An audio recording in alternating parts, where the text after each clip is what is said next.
Alright, so I've been MIA now for about a month. Not good, right? Especially for YouTube, you want to be as consistent as possible. So I like to, right off the bat, go ahead and apologize for that. My wife and I were doing some renovations in our house, and so the filming space, that excuses. But I'm trying to set up an office, my office, down in the basement, so that I can have a consistent place to um, to film these book reviews. Yes. And so behind me at that ugly looking wall, you'll see like a white. That's the you know that's primer, and actually what's going to go on that wall is a beautiful mural. So it's not finished yet, my filming space is not finished, but I have been reading and listening to books, and so I wanted to do the reviews before the information in my brain gets clouded by other information and so on. So first, I'm actually going to go through a full trilogy sitting here. So if you see me wearing this same shirt in multiple videos, it's because I filmed it all together. And so, oh guys, I missed you. I missed you so much. So thank you for joining me on another Novel Escape. My name is Trevon Grant, and this is going to be a book review on Sleeping Giants by Sylvain Neuvel.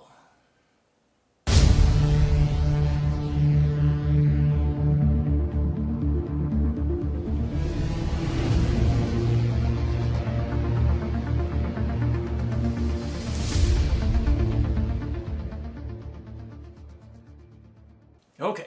So Sylvain Neuvel, was his debut book. Now this book is not new. I know I'm late to the party with this one.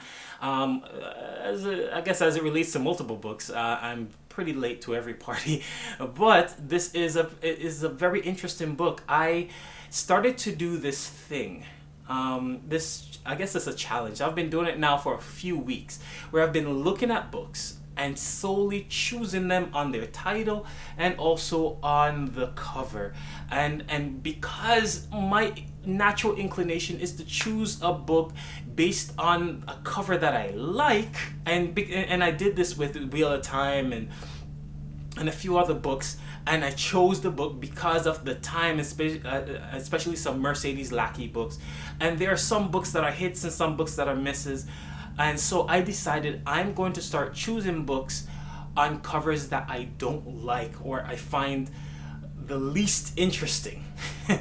So I've been doing this for a few weeks now, just choosing books. I was like, okay, that cover looks boring. That title looks boring. I'm going to try to read this book. I'm going to try to listen to it and whatever. Without even looking at the description, without reading the summary or whatever, just jumping right into it and seeing what it really is. So this is what has been going on. And this is how I chose Sleeping Giants. I thought the cover was a little boring, and that's why I read it, to be honest. So this one was actually a pleasant surprise. I really liked this book. I really liked it.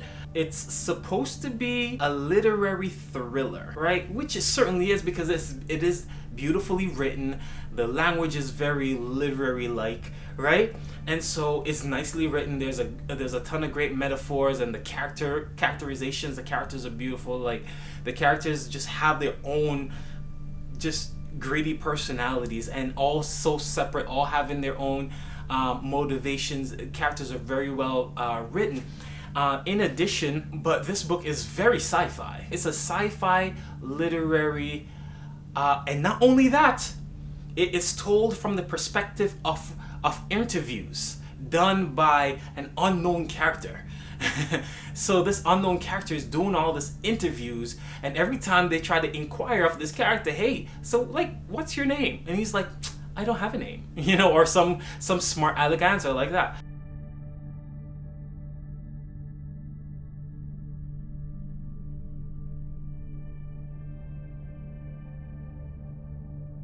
If you've read like World War Z, I think World War Z is also told in this point of view. The story really follows the interview, I think, of about 4 or 5 different characters. Now, the main character in the story for a very long. I think throughout the entire series, her name is Rose Franklin. The story starts at first I didn't think she was the main character because in the first book, especially in the first book, throughout the whole series, yes, Rose Franklin I guess is the main character, but then in the first book, I feel like Kara and Ryan were like the main characters, and so Rose. But the book starts out with Rose. She's a little girl. She just got a bike for her birthday. She escapes, goes riding her bike, and then falls off a cliff, right? Crazy. So she falls off a cliff, ends up inside this hole, or nah, she didn't fall off a cliff. She fell into a hole, and then she was rescued. When they go up now, and the rescuers take a downward image of the hole that she fell into, there was a giant hand that was holding her inside the hole. She fell into a hand, or at the bottom of a pit there was the hand, an image of a hand. And so the story starts. Now, it turns out Rose Franklin now later on becomes a scientist, and she now digs up this hand, or she's actually invited to work on this hand and to see what's going on with this hand. And now she is tasked with putting some people together, and she figures, well, if there's the hand, then there's probably another hand, and there's probably a head and a leg, and so on and so on and so on. And so therefore, she now comes up with a team that goes around the world and is digging up this hand and digging up the different body parts to this giant robot. And so the story goes.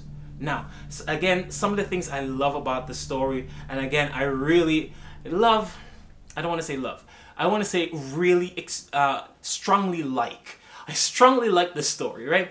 And one of the things I strongly like about it is the thing I found to be annoying about a lot of recent novels is that the antagonists have been weak in other stories. This one, you feel a sense of the danger that these people are in, right? They are lowly scientists.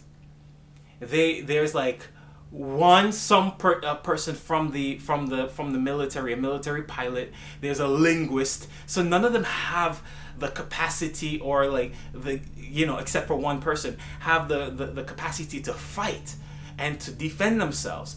And so now they are facing off, and they have to sort of sneak around the world and dig up this giant robot. And sometimes people get killed in the process. Media attention comes to it.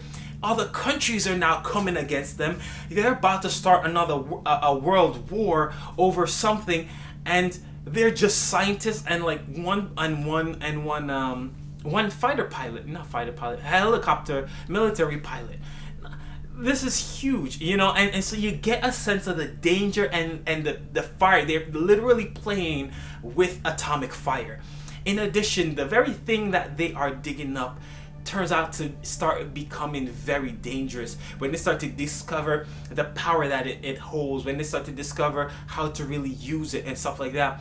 It really starts to get this sense of danger but because of their curiosity, right? Because of their curiosity as scientists, and because they're discovering this thing and they're fighting for it, they want to keep building it, even though they know that this is a weapon of like mass destruction, right? It's a weapon, and of course it can be used for defense, but it's a weapon. And so they continue pushing even though they know, and yet there's now nations, Russia and China and all these different people of great power, and in addition the United States, who currently has relative control over the project. Now everybody's like, the United States is trying to avoid, anyway, I don't want to tell too much of the story, but the antagonists I don't feel like the nations are overall bad guys. They're just antagonists, but it's very dangerous antagonists, right? They're not evil. The evil ones is just that they have vested interest in knowing what is going on, especially when a part of a robot comes into their country, and then you have United States soldiers trying to smuggle that part out. So there's vested interest in that. Anyways, Great part of the story, and also it's interesting. The story is interesting. It's different.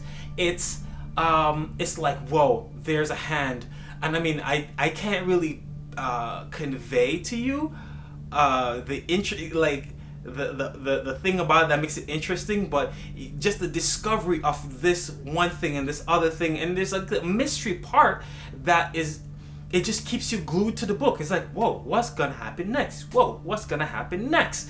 You know, so it's a huge page turner, this book is. What else did I like?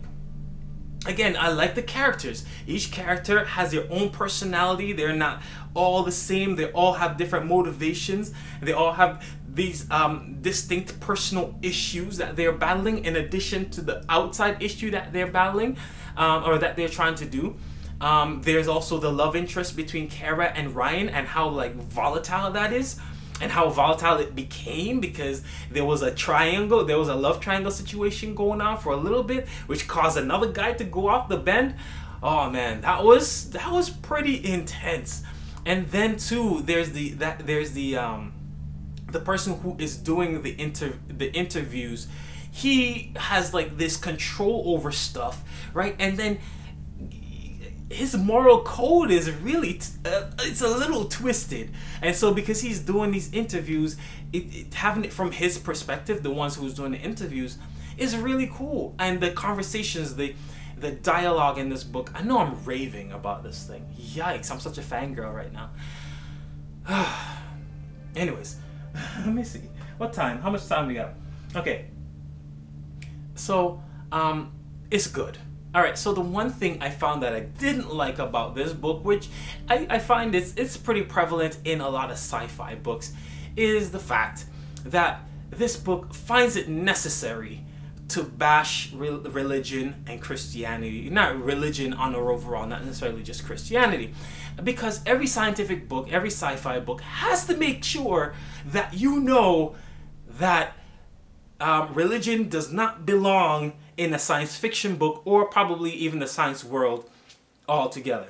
And so this book goes through the painstaking, like every chapter you gotta go regurgitate that we've become gods and we have, control of our destinies and this kind of thing. But I think the interesting thing about the way in which Sylvain Neuvel has done this is that, one, he has allowed that to happen, where the science part, because Rose Franklin is, she's kind of grown up in a semi-religious family, and yet she, as she becomes more scientist, she has sort of lost that religious part of her, right? And then there's this whole, she's kind of struggling with that, and then towards the end of the book, she has lost the struggle and decided, well, there's no way there's possibly a God and what have you. And so, but still, yet again, Sylvain Neuvel does it in this way where, okay, you have removed God, and hence these are the troubles that you face. Now, the interesting thing that I remember, or interesting idea that I remember, is that popular saying back 20, 30 years ago, that God is dead, and that was a quote from Nietzsche, right? Where God is dead, and then Nietzsche goes forth and he gives this idea. Well, if God is dead, then someone has wiped away the horizon. So then you can proclaim that God is dead, but then there is the what am I trying to say? There is the repercussions of killing God, that we have killed God, and these are the repercussions, that we have lost splendor, that we have lost all these other things. And so the reason I'm mentioning this is because I feel like, now I listened to some interviews, but he didn't mention this, I feel like Sylvain Neuvel kind of took this idea and placed it in this book, that the characters in this book has sort of killed God, but then as a result, this is what happens: devastation and misery. And when we have taken our own destinies into our hands, this is what happens. But still, yet God is dead. But this is the result of it. And I think I can so appreciate his take on this and his look into this, which even though it clearly favors still yet God being dead, and of course you can tell I'm a Christian, but it clearly favors that God is dead, but he puts in the other side of it, that this is the result of God dying, is that we end up with a busted up, messed up world that we are hopeless to fix. And that's kind of like a nihilistic way of thinking about it, but that's what's in the book. And still yet, I don't quite agree, of course, because, he creates a world and a narrative where his idea actually makes sense. It's a narrative but there's no giant real robots in our real world, even though there could be. Who knows? There's probably sleeping giants underneath Central Park. Who knows? All right, so that is my review on Sylvain Neuvel's Sleeping Giants. Stay tuned for part 2, where I will be going over, where's the second book? All right, so stay tuned for part 2, when I will be going over the second book, Waking Gods, again by Sylvain Neuvel. Of course, I went through all 3 of these books because they were such huge page turners. Anyways, check them out, sci-fi, if you like it. And definitely hit a like, hit subscribe, and hit the bell icon so you know when I upload, even if it is in a month. Peace.